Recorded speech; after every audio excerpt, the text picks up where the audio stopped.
Assalamualaikum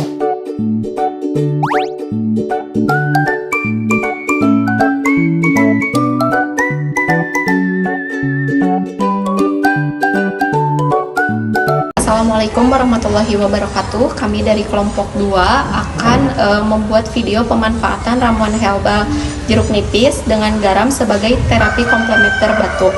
Yang beranggotakan saya sendiri, Herlita Anggelestari. Saya Nabila Febrianti. Saya Aryahyatu Julfa. Saya Mia Maulani. Saya Desipal Mohaminul Apwa. Saya Muhammad Abdul Rahman. Di sini ada bahan-bahan ramuan. Yang pertama ada jeruk nipis. Yang kedua ada garam. Yang ketiga ada air hangat.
Di jeruk nipis terdapat vitamin C yang meningkatkan imunitas tubuh, antioksidan, flavonoid, hesperidin, narigin atau erythromycin.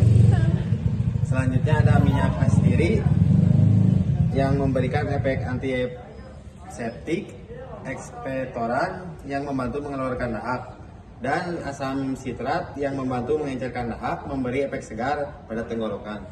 Kandungan garam terdapat mineral natrium dan klorida untuk membantu menjaga keseimbangan elektrolit. Lalu efek antiseptik alami yaitu untuk dapat meredakan iritasi tenggorokan. Lalu osmotik membantu mengurangi peradangan lokal pada mukosa tenggorokan. Nah, di sini ada manfaat ramuan herbal. Yang pertama, meredakan iritasi dan gatal pada tenggorokan. Yang kedua, ada membantu mengencerkan dahak sehingga lebih mudah dikeluarkan. Yang ketiga, memberikan efek antiseptik untuk mencegah infeksi sekunder. Yang keempat, meningkatkan daya tahan tubuh melalui kandungan vitamin C dan flavonoid. Cukup sekian dari kelompok kami. Wassalamualaikum warahmatullahi wabarakatuh.